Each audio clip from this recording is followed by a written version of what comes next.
Hello everyone, welcome again to STENO 24/7, and if this is your first time here, please subscribe. Please hit the bell for notifications. I'm trying to get 50 subscribers, and that would make me very happy. So if you watch this video from another site, could you please come to STENO 24/7 and subscribe today? I promise you, you won't regret it. Okay. This is State of Wisconsin versus Stephen Avery. I love doing this because I don't have to read at a certain speed. So I just try to read slow so everybody can enjoy and everybody can write. But not too slow so that it's boring. Usually I start off slow and then I'll speed it up, for the people that, have speed behind them. But I'll start out pretty slow so that most of you should be able to write this. Okay, so we left off on page 91, 15th verse, and we'll be picking up on page 91, 16th verse. Mr. Kratz is still speaking. He is still doing his opening statement. So, ready? Let's write. You are going to hear from a gentleman by the name of Ken Olson from the crime lab, semicolon. He is an expert in trace evidence, comma, the CSI kind of stuff, comma, but the trace from an elemental standpoint.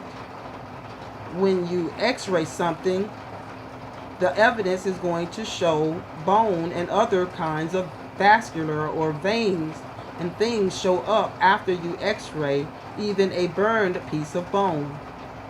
But what also shows up are things that don't burn up.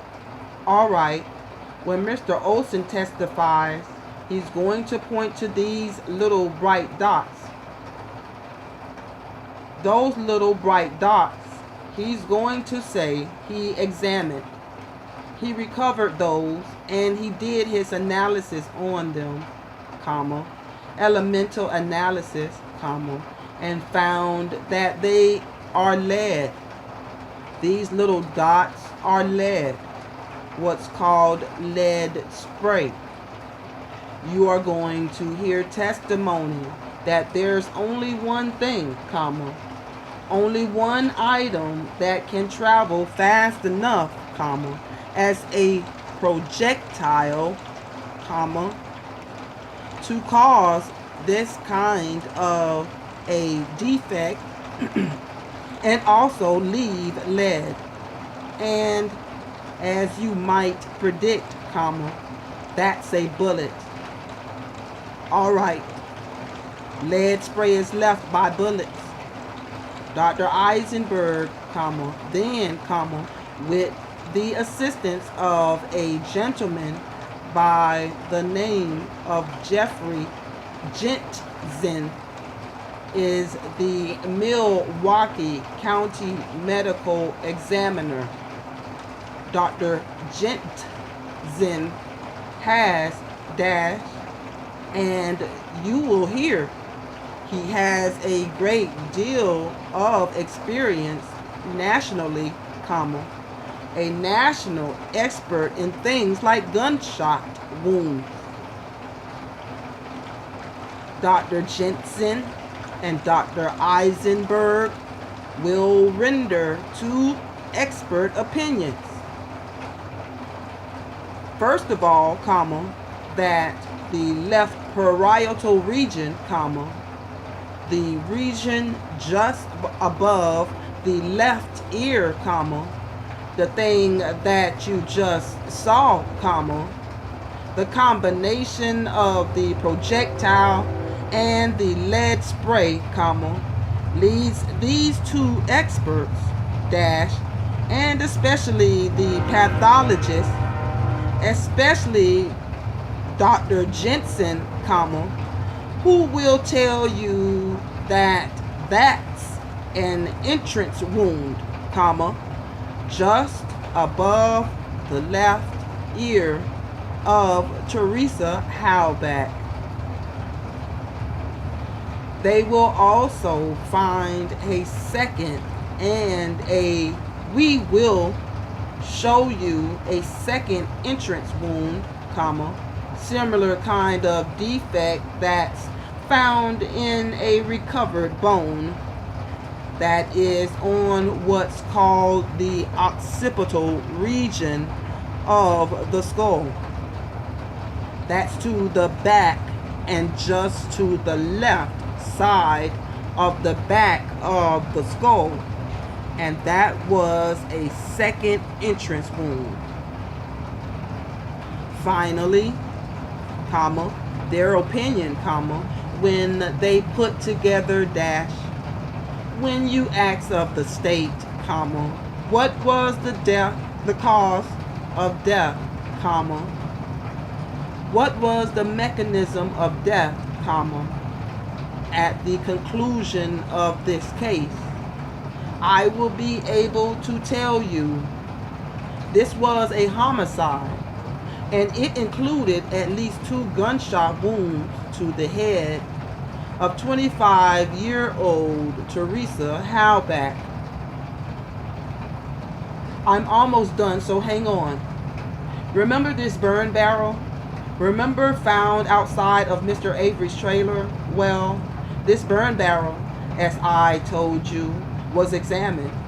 And although Mr. Avery, the evidence will show you, attempted to burn up all of the stuff that was in the burn barrel, it didn't burn.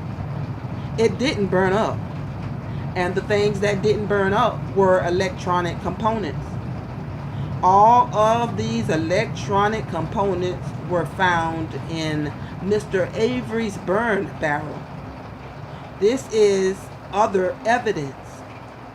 This is more evidence, not just the science, not just the DNA, not just the blood, but at the conclusion of the case will be other evidence that will be able to assist you in pointing to who killed Teresa Halbach. Of those electronic components included Teresa's cell phone. You will hear evidence that Teresa had a Motorola V3 Razr cell phone. And when we look at and when the experts show you those electronic components that are found within the burn barrel, you will recognize, or some of you might, the Motorola sound. But for those of you who don't, we're going to have a gentleman by the name of Mr. Thomas from the FBI come here from Virginia, and he's going to show you all those components, and he's going to show you that what they look like when they were recovered from Mr. Avery's burn barrel, and what they used to look like on a Motorola V3 Razr cell phone. All right. So you are going to be able to match up the components itself and what it used to look like before Mr. Avery's attempts to destroy that evidence as well. You are going to hear about a digital camera that Teresa Halbach had. Digital camera that she used to take pictures was a Canon 310 PowerShot A310. You are going to hear all kinds of interesting evidence about how a digital camera, and some of you may know this, and certainly our media friends know this, but when you take a picture with a digital camera, that photo, that image that you take with a digital camera leaves a signature. It leaves an electronic imprint on the image itself. And so if you put that picture on a laptop computer or your home computer, and you take your little mouse and put what's called the cursor, the little arrow thing, over the picture itself, it gives you an incredible amount of information. Gives you the date that that picture was taken. It tells you things about the picture itself, including what kind of camera was used. And you are going to learn, and you are going to see at least 6 different pictures that were taken at Stephen Avery's property by Teresa Halbach. And all 6 of those include that little imprint, include that signature. Will tell you conclusively that Teresa uses the Canon PowerShot A310. All right. We'll have these even more blown up for you. But that says PowerShot A310. There isn't going to be any question at all about whose camera it was that Mr. Avery burned in his barrel on the 31st of October. And we will stop there, family. Page 96, verse 10. So we'll need to pick up at Mr. Pratt still speaking. The next video will be 17.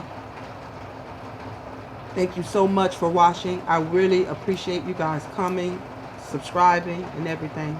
And I'll talk to you later. Bye-bye.